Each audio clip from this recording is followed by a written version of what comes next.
Okay. The date is Thursday, April 2nd, 2020. Despite what we're all going through right now, it is a beautiful day here in Paradise, and I'd like to hereby call to order the regularly scheduled April 2020 board meeting for the Zoning Board of Appeals for the City of West Palm Beach. The official time is 1:30 p.m. At this point, we'd like to have the secretary call the roll, please. James Carmen. Let the record reflect that James Carmen is not present. Christopher Hagan. Here. Malika Barlow. Present. Christopher Kammerer. Present. Michael Hyman. Present. Michael Wood. Let the record reflect that Michael Wood is not present. Alfred Fields. Present. Okay, please stand for the Pledge of Allegiance. And in addition, just given what we're all going through, it's kind of unusual for our board, but like everyone, just to maybe take a moment of silent reflection after the pledge and think of those who are on the front lines fighting the coronavirus, the doctors, nurses in the hospitals, and please, all the folks out there, grocery stores, et cetera, who are out there exposed and trying to keep everything moving for us. Okay. Pledge allegiance to the flag of the United States of America, States to the republic for which it stands, one nation, under God, indivisible, with liberty and justice. and justice for all. Please remain standing for one moment.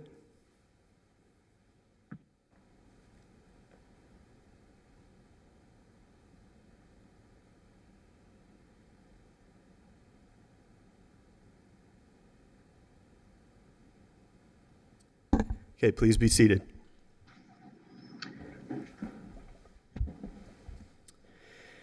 Before we begin the proceedings, I did also just want to state for the record that pursuant to the Executive Order 20-69, which was signed by the Governor of the State of Florida on March 20th, there are participants in the meeting that will be participating virtually via phone. And this provision was explicitly allowed for by that executive order from the governor. In addition, the mayor of the city of West Palm Beach this morning signed an executive order that waives the bylaws for boards and committees in the city that also allows that this participation virtually may occur.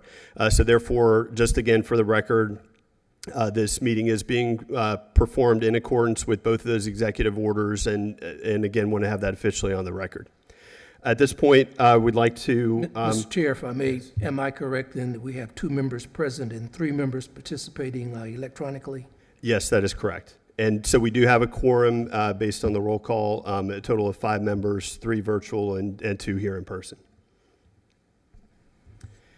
At this point, we'd like to go into the approval of the minutes from the January 9th, 2020 meeting. Hopefully everyone has had a chance to review the minutes.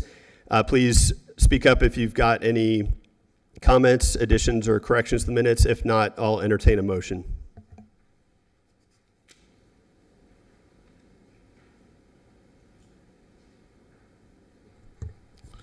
I move that we accept the minutes as presented.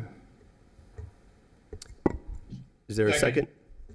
Okay, that was moved by Member Fields and seconded by Member Kammerer. All in favor, please signify by saying aye. Aye. Aye. Okay. Aye. Okay. And in the subsequent motions today, we'll go through a roll call vote, but I think for the minutes, sounds like we've got unanimous consent there. At this point, I'd like to go to a report from zoning staff. For the record, John Roach, Principal Planner for the city. First of all, thank you for your dedication to the board and participation under these unique circumstances. It's greatly appreciated. I know that it's an effort of the city to try and move business forward as much as we possibly can given these circumstances, so your participation and continued efforts are certainly appreciated. As the chair indicated, we'll ask that you do roll call votes with each item. Just that way it's a clear record as to who is voting in favor or against each application. And then just out of a little bit of respect, if you can make sure that you're muted when you're not talking, but then also before you do need to speak, make sure you announce your name. That way it's clear for the record and for our board secretary who's taking the minutes of who's speaking, especially those virtually, and that way those comments can be recorded accordingly. The only change with regards to the agenda is the third item on there is being requested for a continuance by the applicant. So you will have to motion for a continuance and vote accordingly with regards to that. But other than that, there's nothing other to present and no other changes to the agenda. Okay, thank you, Mr. Roach. At this point, remarks from the chairperson. I'm just standing in for our normal chair, Mr. Carmen. Just wanted to note, as he does for every meeting, that the matters that are before us are quasi-judicial in nature today. That means that this board will be sitting as an adjudicating body, and we'll be using the facts and testimony to draw conclusions and render a decision. In a moment, our board attorney is going to be swearing in the speakers, and then it'll proceed with the applicant making a presentation on the case before us, staff making a presentation, and then any members of the audience who wish to make public comment for or against the petition will come up and make that comment. The applicant then will have time to rebut any of the comments that are made, and then the floor will be closed. The board will go into executive session for a motion and a decision. There are a total of 5 board members, 3 again virtual and 2 here in person, meaning that 4 affirmative votes would be required to take action on any motion here. And at this point, I would like to go to any declarations of ex parte communication on any of the items in front of us. I'll start with Member Barlow. Any ex parte communication to disclose? None for Malika Barlow. Okay, thank you. I'll go to Member Kammerer. No ex parte communications, Chris Kammerer. Thank you. I'll go to Member Hyman. This is Mike Hyman. I have had no ex parte communications. Okay, and Member Fields. I have no ex parte communications, Alfred Fields. Okay, and here, Chris Hagan, I have no ex parte communications. At this point, we'd like to move into the public hearing, and so we'll start off with the swearing in of the speakers. If you are wish to give any testimony on any of the items that will be heard, excuse me, today, please stand and raise your right hand. Do you solemnly swear or affirm that the testimony you're about to give today is the truth, the whole truth, and nothing but the truth? Thank you. Okay. Thank you. At this point, there are no continued cases, so we'll move on to the first item under the Zoning Board of Appeals cases for today, and that's item Zoning Board of Appeals case number 3381. We'll have the secretary please read that into the record. A request by Lorenzo Rivero, Special Projects Manager with the City of West Palm Beach Engineering Services Department, for variances to the required front and corner side setbacks within the Recreation and Open Space Zoning District to expand the existing Pleasant City Community Center. The approximately .79 acre site is located at 501 21st Street within Commission District Number 1, Commissioner Kelly Schoaf. Okay, thank you very much. I will first have the applicant come and make the presentation. Good afternoon. Again, my name is Lorenzo Rivero, Project Manager for the City of West Palm Beach Engineer Services Department.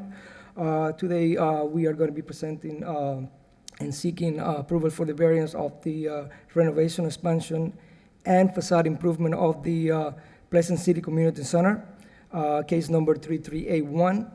Our presentation is going to be actually in 2 parts. My first part will be the project location and the background information and budget information of the project, and Alfonso Hernandez, which is the architect and designer of the project, will be also presenting the variance part of the presentation. The address of the and location of the project is 501 21st Street in West Palm Beach, 33401. The background, to give you a quick background information on the project, the community center was built in the 1980s.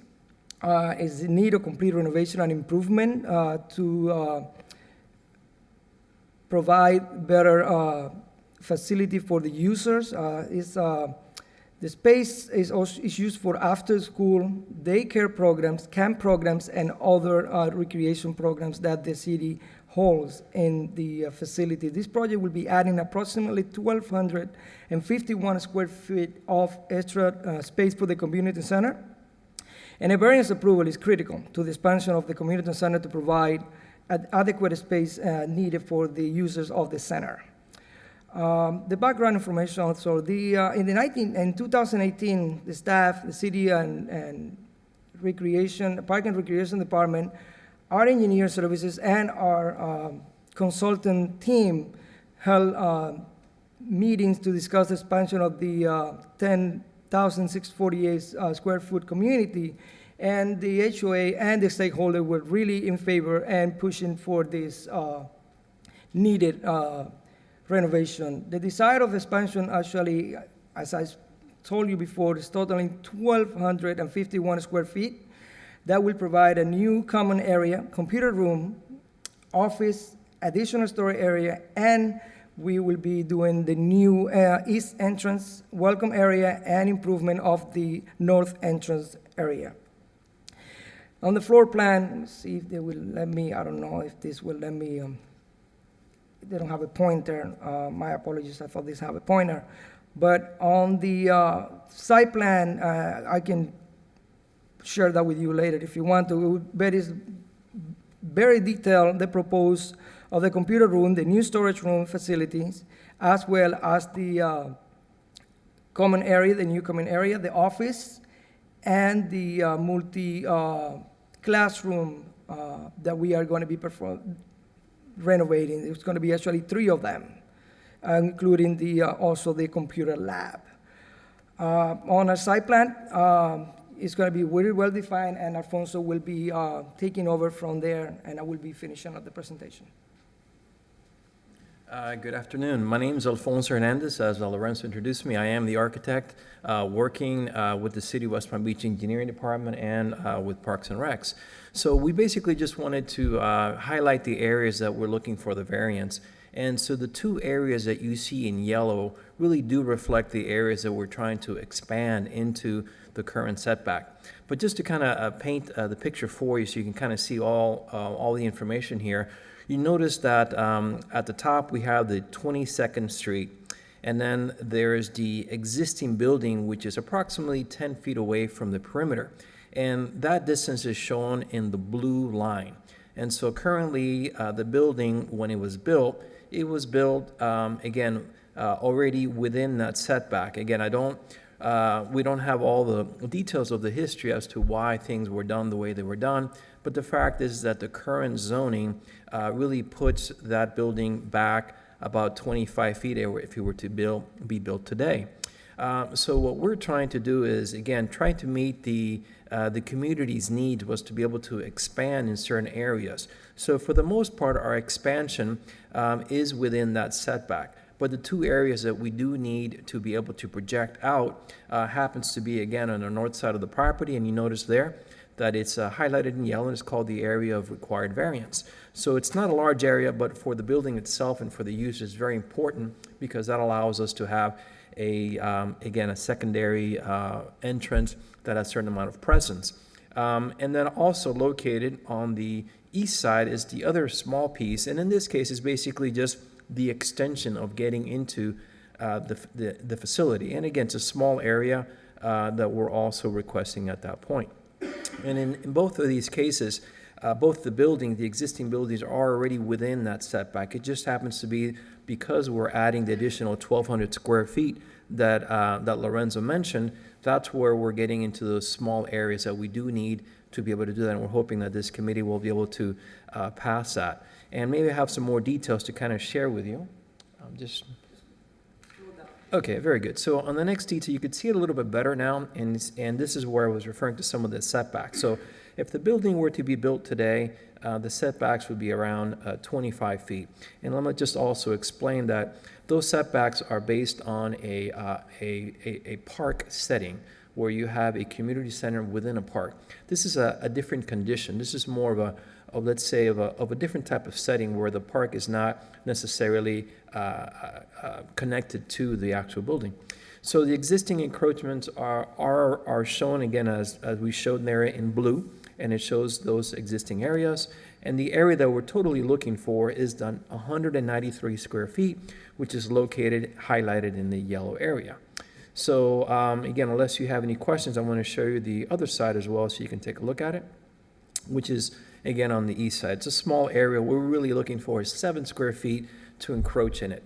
So it's a small area, but again, it's part of the design that we really do need to be able to encroach into that, into those different spots. Again, 25 feet would be the normal existing or the normal setback, and then we're encroaching, again, 7 square feet in that portion of it. Both of those encroachments are basically important for us in order for us to be able to have a really well-developed design, and you'll notice that on some of the other images. I'm just going to continue just sharing some of the other images with you. So as I mentioned, this is located on the east side, and so right now the entrance is actually off to the right-hand side where the large tree is. As far as the trees, by the way, we're keeping the trees. It's just on the next rendering that you'll see our rendering, we kind of removed a little bit so you can actually see some of the facade. So part of the building is that it doesn't really have much of a strong presence on the community. We wanted to make sure that it really gave a strong presence and it was very recognizable as to where the entrance is located. So in that area between those two trees is really where our expansion work will be. And so as you can see here, this is what we're proposing. And it's basically a wall that basically kind of almost wraps or let's say embraces the community. And so that's really the thought process. The tree on the right-hand side is really, again, more an artistic rendering of that large one, but that's really where we need to be. And so in this case, the variance really is only a corner of the red wall, if you will. That's all that we're looking for at that location. Otherwise, again, the improvements that we want to do is pretty significant, and we think it's the community is gonna be well received, and it already has been well received by the members of the folks who have gone out to do some of our meetings. So this is the other location. This one is facing the north side, as I mentioned. And what we're trying to do is to be able to expand that facade further out in order to accommodate, again, the needs of the community. And what we're looking for is to encroach about 193 square feet. This is what it would look like once we, again, receive your approval, move forward with the construction. Then we would have a very strong and clear sign of the building at that location. And then obviously there's other things that we've done at this point, which is including a lot of landscaping and really to soften up the whole feel of the renovation. So again, we're really worked a lot with staff and with Parks and Recs in order to be able to come up with the very best design, but we do need to get these this variance in order to be able to execute this vision. And I think with that, maybe I'll turn this back over to Lorenzo, unless you have any questions for me. Thank you very much for your time. Our tentative schedule and costs on the project, we are anticipating the project to come around $1.4 million. Actually, we have our bids back. They're bid completed, and the project came at the lowest bid came at $1,375,000. We just had a meeting with them this morning, and we have selected contractor, tentative contractor, pending on getting approved by the procurement. The notice to proceed should be issued at the end of the month. The design and construction of the project will be December 2020, if no unforeseen condition arise. And the project, we presented this project to the on a workshop and on the face of the city to the mayor and the commissioner, and it was approved on November 2019. With that, we're requesting approval for the variance, and thank you for your help and your support with this project. If you have any questions, we're open for questions. Yeah, thank you, Mr. Rivero. We'll start off with questions from the board before we move on to planning staff. So I guess I'll start with Member Kammerer. Do you have any questions for either Mr. Rivero or the architect? No, I don't. Thank you. Okay, thank you. Board Member Hyman? The only question I would have, can you talk to me about any letters you got of support, or I can't imagine anyone would be opposed to it, but you said you presented this in workshops or not in workshops, but in meetings with the community. And how many people were in attendance at that meeting? Any idea? Was it- Actually, we met with the HOA, and the HOA did a tremendous job actually bringing a lot of the community. Oh, Leah's here. I'm sorry, I didn't know Leah was here. Leah, our Director of Park and Recreation, is here, so she can answer to that. Thank you. Good afternoon, Leah Rockwell, the Director of Parks and Recreation. So we did have several meetings with the community. So we sent out notices, and the Neighborhood Association attended, as well as the current participants. So the number of people that were at the meeting, the first meeting was very well attended. We probably had about 40 people in the audience there of all ages from all different interests. So there was a large attendance. The second meeting was not as well attended, but it was just to follow up with the design that the architect had presented. Thank you. Thanks. No other questions, Mr. Chairman. Thank you, Member Hyman. Board Member Fields. No questions. Okay. And Board Member Barlow. No questions, thank you. Thank you. And I have no questions. So at this point, we'll move over. I don't know if planning staff then also has a presentation to add.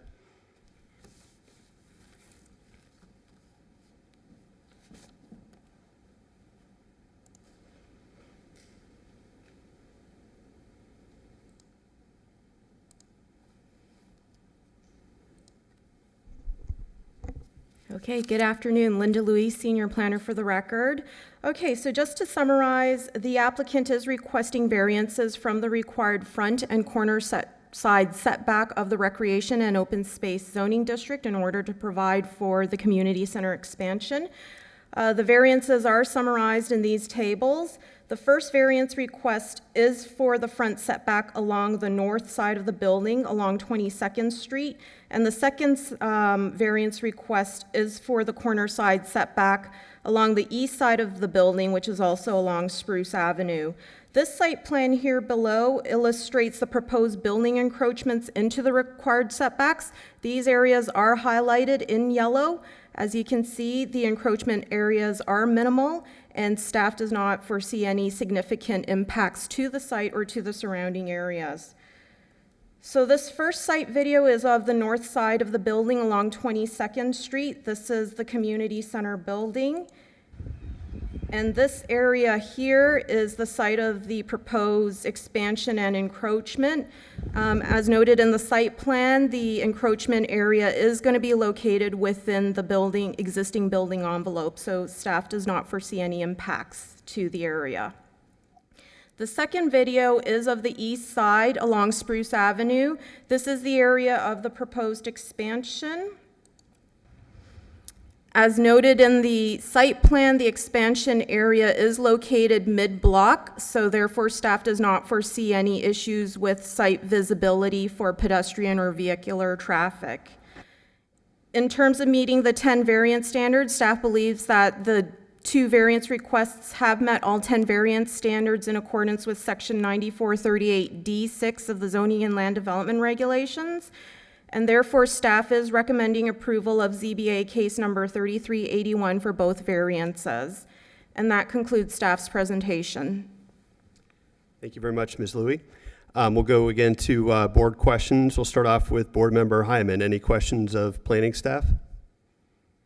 The only question I would have is that we hold, even though this is a city petition basically, we hold the city to the same standards that we would hold any resident to for a variance request. And I think that this, in looking at this, the special circumstances of this having been built under the previous code and the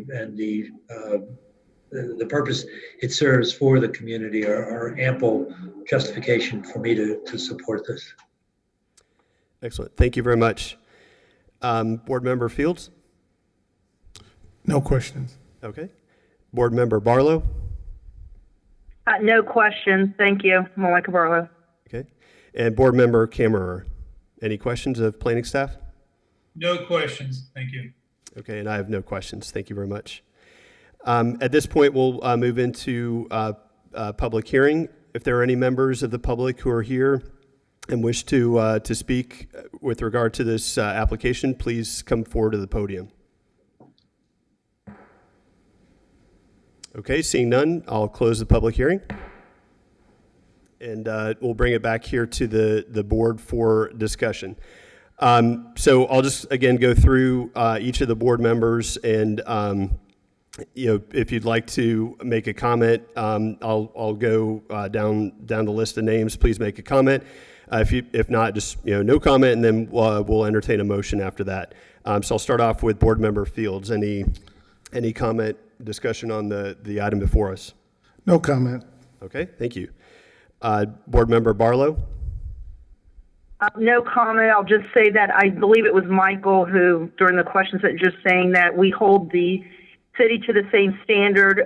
I see the need for this. So I will second what he had said earlier.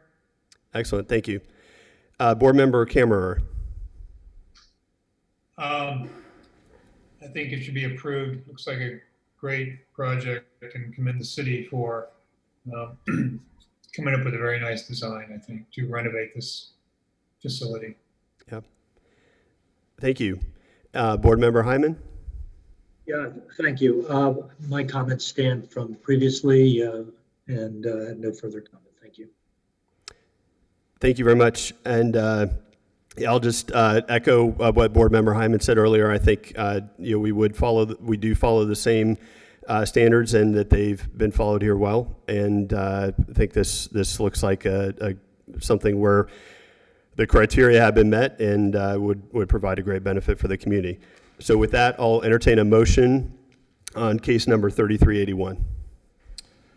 I move that the Zoning Board of Appeals grant application number 3381, a request by Lorenzo Rivero, Special Project Manager with the City of West Palm Beach Engineering Service Department, for variances from the requirements of Section 94-204(2) A and C of the city's zoning and land development regulations in the expansion of the existing Pleasant City Community Center building.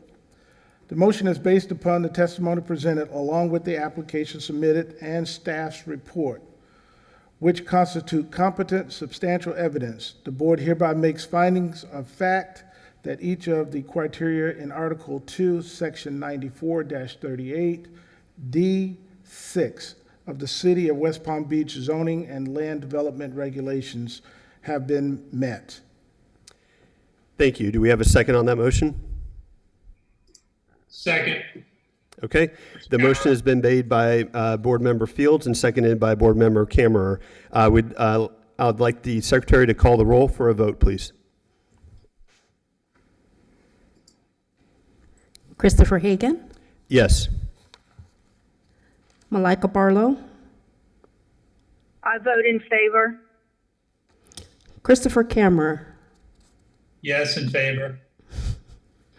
Alfred Fields. Yes, in favor of. Okay. We have a unanimous vote, 5-0, in favor of this application. So thank you very much for the presentation. Look forward to this being done. Mr. Hyman. Oh, sorry. Did you get to Mr. Hyman? Thank you. Please show me voting in favor. Michael Hyman. This is Mike Hyman. I'm in favor of the project. Thank you. Sorry to jump the gun there. Thank you, Mr. Hyman. So again, we have a unanimous vote in favor of 5-0 for approving case number 3381. Thank you. We'll now move on to Zoning Board of Appeals case number 3384. I'd like the Secretary to read that into the record, please. A request by Josh Nichols of Smith Nichols on behalf of Silver Corporation for a variance from Section 94-312-1A of the city's zoning and land development regulations to allow for 2 access points on the right-of-way, Electronics Way. The approximately 3.14-acre property is located at 3200 Electronics Way within Commission District Number 1, Commissioner Kelly Schoaf. Thank you very much. At this point, we'll have the applicant make their presentation to the board. Thank you, Mr. Chair. Again, to the board members virtually as well. So my name is Josh Nichols with Schmidt Nichols, representing 3200 Electronics Way, and really appreciate you, coming in. I know it's a difficult time and to keep business going, and especially this one in terms of timing. We have a contract tenant that's coming in that's lease ends on the one side, and we're trying to get this done on the other. So this really helps keep them on track here. So we really do appreciate that. This is actually a really straightforward request. It's basically we have one variance, and this is the proposed additional access point on Electronics Way.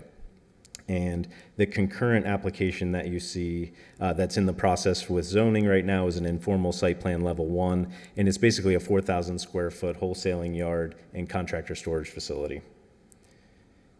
So here you can see situated on the east side of Electronics Way, bounded on the north by 36th Street and on the south by 25th. What's interesting about the location of the property is that the large trucks, actually let me back up, the tenant that is coming into this site is a roofing distributor. So their main roofing distribution hub is in the middle of the state. This is kind of their South Florida hub where they will be bringing in all those large trucks, 18-wheelers that are coming down from the middle of the state.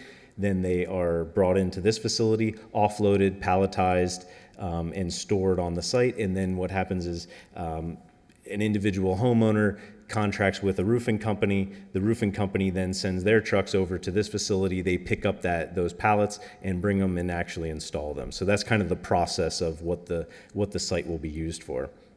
So what's interesting is 36th Street is not permitted for large trucks. So one of the things, as you'll see, I'll get to it in a little bit here, but we do have a directionalized access point for egress at the north end of the site, and then our ingress is at the south. So we're not asking for two new driveways that are ingress and egress. It's just splitting that one into a point of ingress and a point of egress. So we'll get to that. One of the things that I thought, when you talk about, is this a unique request in comparison to other properties in the same zoning district or the same situation?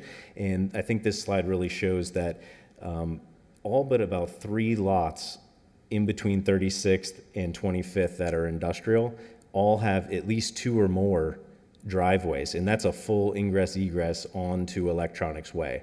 So in asking for the split of the one, it's not dissimilar to what's been developed, historically along this road for industrial properties. And again, this is a large site. Industrial, you have these large trucks maneuvering around. You don't want those competing movements. Hopefully you can see virtually at home too on these. So this is what they call a turning movement plan, and this shows basically the truck so if you're looking at the plan on your right hand side, you'll see that's our ingress movement. So that driveway is for ingress only. This would be in theory for the interstate tractor trailer. So it's coming from the center of the state. He's coming in, he's ready to drop off all these new roofing tiles and shingles and so on and so forth. So he's coming in through the south portion of the site. As you can see, the building is situated at the south end, and basically the driver comes in, they go and check into the building, make sure, hey, this is what I have on my load, I'm gonna drop it off. Then they circulate around the site. There's forklifts on either side, they're taking off the product, and then the truck circulates out. So on the left-hand side of the property, you can see a directionalized egress that I was telling you about before.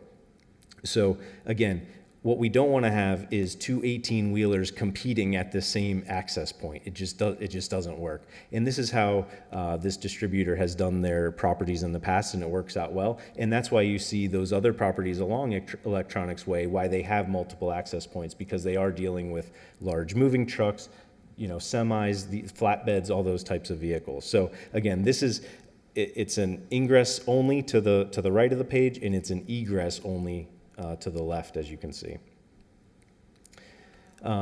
Just to go over kind of some of the code standards. So we looked at the code, and through the entitlement process, we said, well, it looks like there is some leeway here under the alternative design that says that, due to property width, spacing, existing driveways and roadways, that there is a way that an alternative design can be approved by the engineering department. But in an abundance of caution, they wanted to make sure that we went through this process to seek that variance approval. So looking at the driveway separation, which is always the big concern, we don't want to have multiple driveways because it causes congestion, it causes issues with other vehicles entering and exiting the site.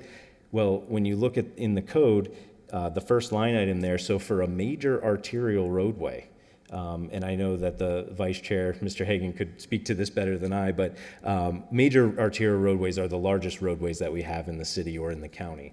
And that only requires a 245-foot distance in between those driveways. And again, we're not creating two full driveways, we're just splitting that one driveway into an ingress and egress, and we're over the 245. We're actually at 353 feet for that separation. So we would meet two driveways even for an arterial collector, and we're just a non-thoroughfare. So here's the proposed site plan. So I think you saw some of that from the previous slides, but I just wanted to show you again.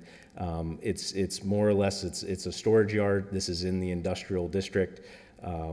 The owner of this property, he's actually a contract purchaser of this property, owns the site to the north. So he's going to have this property as well as the one to the north, and also owns some properties to the south too. So this property's kind of been in the family and will remain so.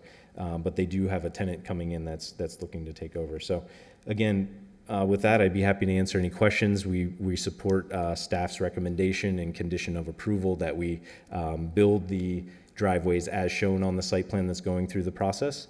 And staff has also shown compliance with all of the standards required for the variance. So with that, I thank you. Thank you, Mr. Nichols. Before we move to the planning staff presentation, I'd like to see if any of the board members have any questions for the applicant. I'll start off again with Board Member Barlow. Any questions for the applicant? Are you going by roll call? This is Malika Barlow. I don't have any questions. Okay, thank you. Board Member Kammerer, any questions for the applicant? No questions, thank you. Okay, thanks. Board Member Hyman, any questions for the applicant? No questions, thank you. Okay, and Board Member Fields? No questions. Okay. I did have a couple of quick questions. One was, I couldn't tell from one of the plans earlier, is this proposed to have gated Yes. points across the driveways? Are both the ingress and egress gated, or just? Yes, that is correct. So they are gated and they are set. Let me see if it shows. See if it shows. So you can see there's a 30-foot setback for the gate, and that's just for security purposes at night to make sure that, you know, there is product that's out there in the field. So we want to make sure that those are meeting the 30-foot setback. Okay. Yep. But during operating hours in which the trucks would be coming to and from the sites, the gate would be open? That's correct. In the bottom right-hand corner, you can even see, oh, actually, there's one over here too at the top left. You see 6-foot security gate with Knox box open during business hours. Perfect. Yep. Okay. So that will remain open. Yeah, that was, I think the only concern is that if there were a gate, wanted to make sure that the trucks weren't stopped out on the road, you know, waiting to turn in especially, so that's great. Absolutely. And then I noticed that the north driveway, it appears to be kind of directionalized, so the only movement that the trucks can make is to turn left to go south on Electronics Way and not to go north. Is that correct? That is correct, because 36th Street is restricted to large vehicles. Okay. Or restricted from large vehicles traveling there. So we just wanted to help them, you know, understand. And also there is a Palm Tran bus easement there. So and that's actually one of their main headquarters is right across the street. So they have a pedestrian connection across there with their bus stop. So we didn't want to impede on that. So it's actually creating more separation from that as well. Okay. Yep. Okay. Thank you. Yeah, no further questions. Thank you. So we'll move to planning staff's presentation on the item, please.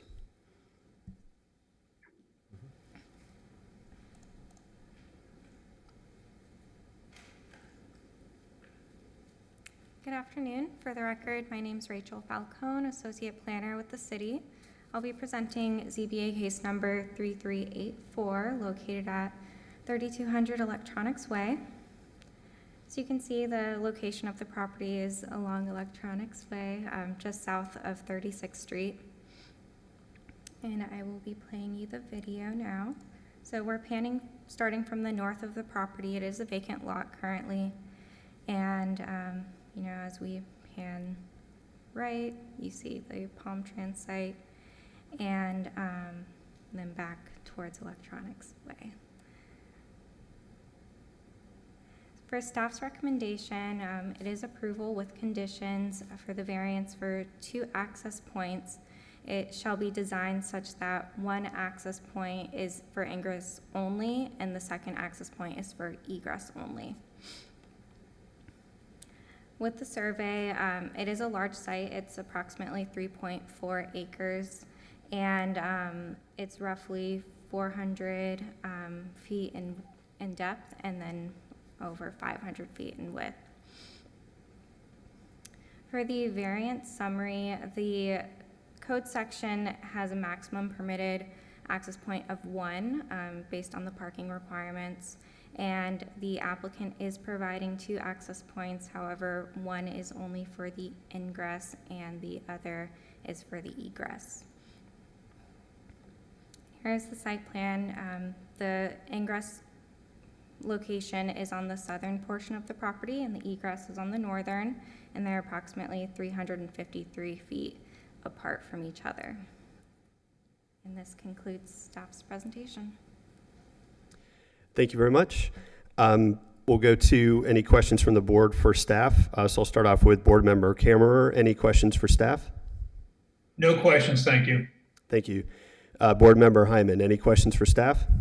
Yes, one question, and it was raised during the applicant's presentation, but on the delivery, deliveries are just slated for daytime hours, any evening situations where they'd have to have those gates open or have access to dropping at night since they're over-the-road vehicles and coming in at all hours? Thank you for that question. This is Josh Nichols. So the deliveries are approximately 7 a.m. to 4 p.m. So typically the roofing contractors are picking up the material early in the morning, so before the heat sets in. So we don't have any deliveries past about 4 o'clock in the afternoon. So it's more of an early morning to early or mid-afternoon.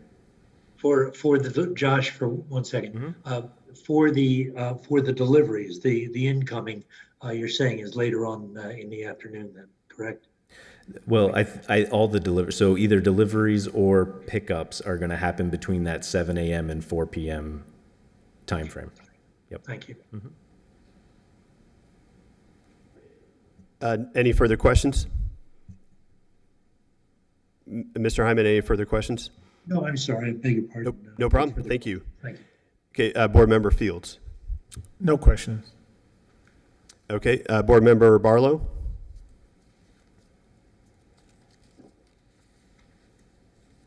I'm sorry, I don't have any questions. Okay. And I have no questions. Sorry, you did have a question for staff? Or no? Okay. I have no questions for staff. Thank you. At this point, we'll move to the public input portion of the meeting. So I'll open the floor to any members of the public who wish to speak with regard to this application.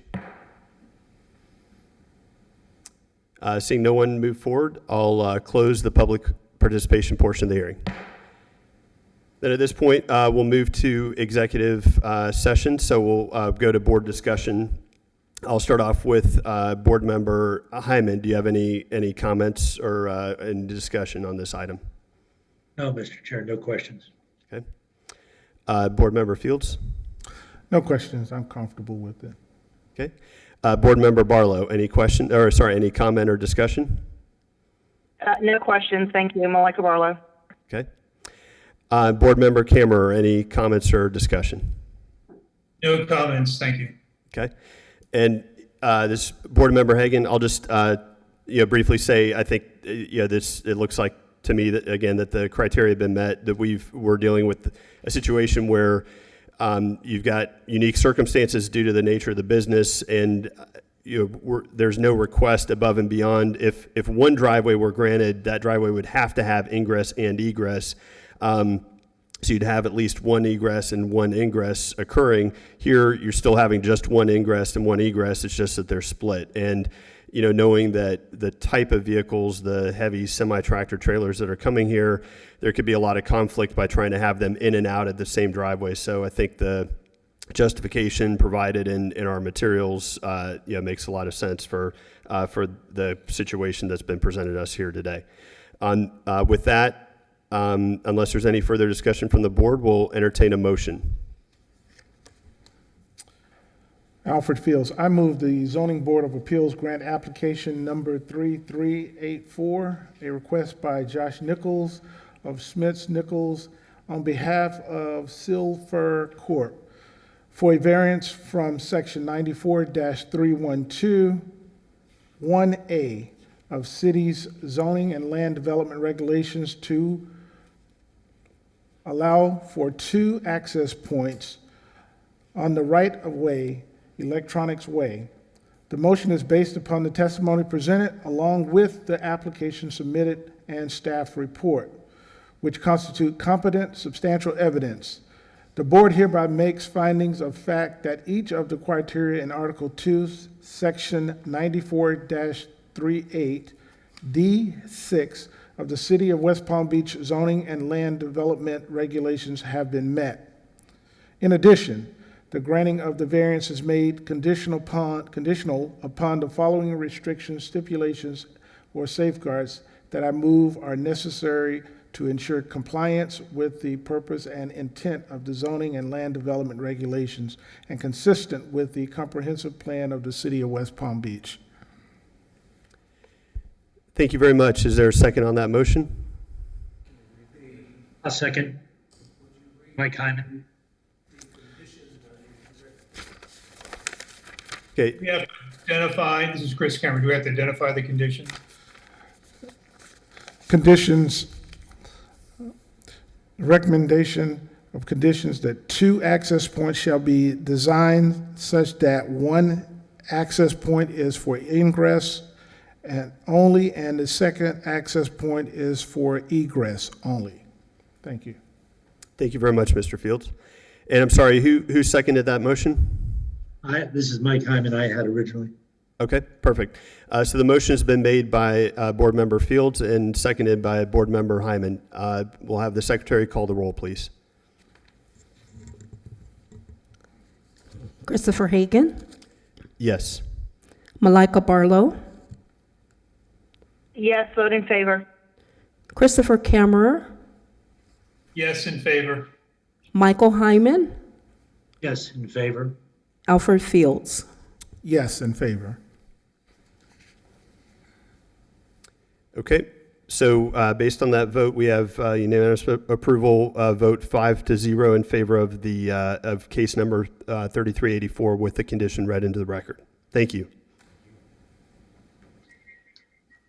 At this point, I'm not aware of any administrative appeals, nor any unfinished business. If you can, just for the record, continue the third item that was Yes. on there. I don't believe you did that at the beginning of the agenda. It would just be until the May meeting of the Zoning Board of Appeals. So if you can make that motion and vote accordingly, it would be appreciated. Thank you very much, Mr. Roach. So I'll entertain a motion to continue Zoning Board of Appeals case number 3380 from the agenda to the May 7th, 2020 Zoning Board of Appeals meeting. So whoever will be happy to make that motion, I'll entertain it. Alfred Fields, I move that we continue case number 3380 to the May 7th meeting, 2020 meeting. Chris Cameron, second. Okay, thank you very much. The motion's been made by Board Member Fields and seconded by Board Member Kammerer. I will have the secretary call the roll, please. Alfred Fields, Yes. Michael Hyman, Yes. Christopher Kammerer, Yes. Malika Barlow, Yes, Christopher Hagan. Yes. The motion passes unanimously to continue ZBA case number 3380 to the May 7th, 2020 meeting. Thank you. And then at this point, again, no administrative appeals I'm aware of, no unfinished business, new business, or other business in front of this board. Okay, yes, Mr. Roach. Just looking for feedback on how you thought today's meeting went with regards to the virtual, and also your feedback on receiving the packet electronically as opposed to the printed version. So, we're open to those suggestions of how we can improve it. If you felt like it went well and want to continue it into the future, we'll certainly take those comments as well. So just open for suggestions with regards to those. Alfred Fields, I definitely thought receiving the package electronically was a big asset and was able to use it and study it at different times and made it easy. So. Okay. This is Malika Barlow. I liked getting the packet electronically.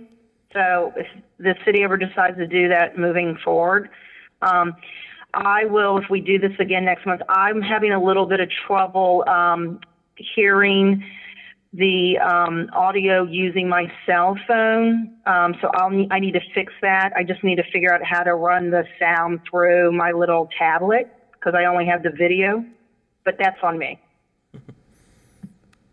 Okay. Thank you.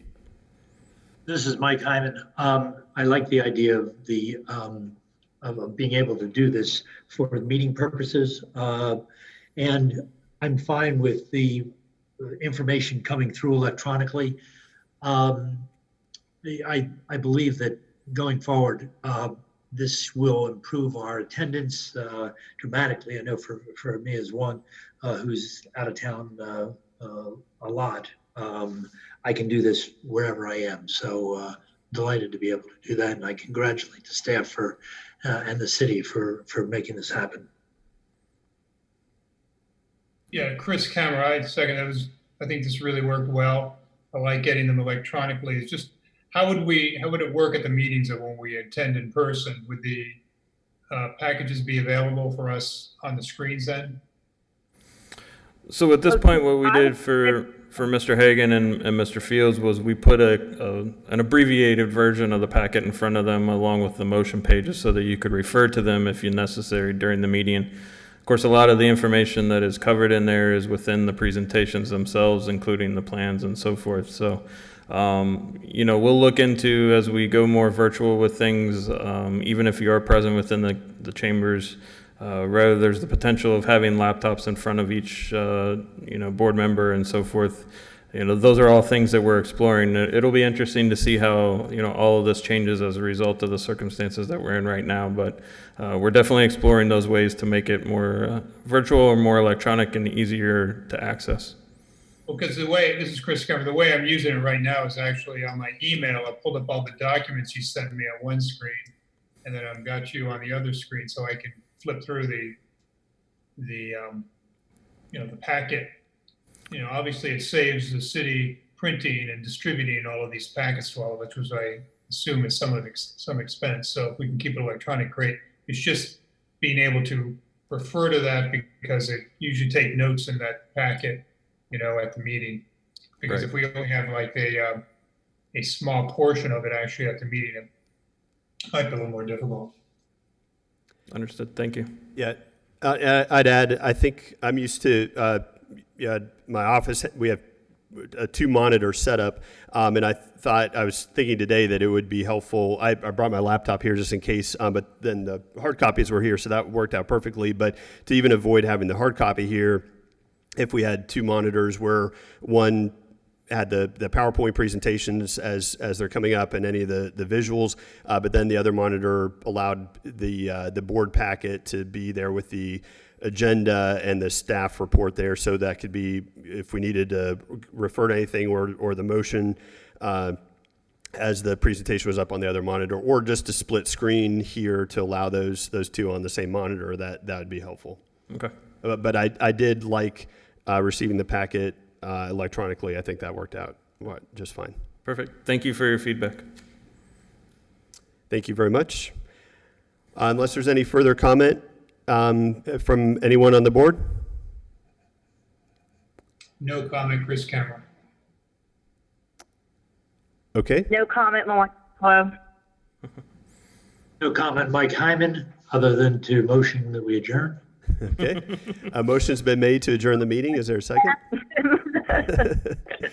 Excellent. Motion's been made a second to adjourn the meeting, and all in favor, please signify by saying aye. Aye. Aye. Meeting adjourned. Thank you, Are everybody. you guys? 2:25.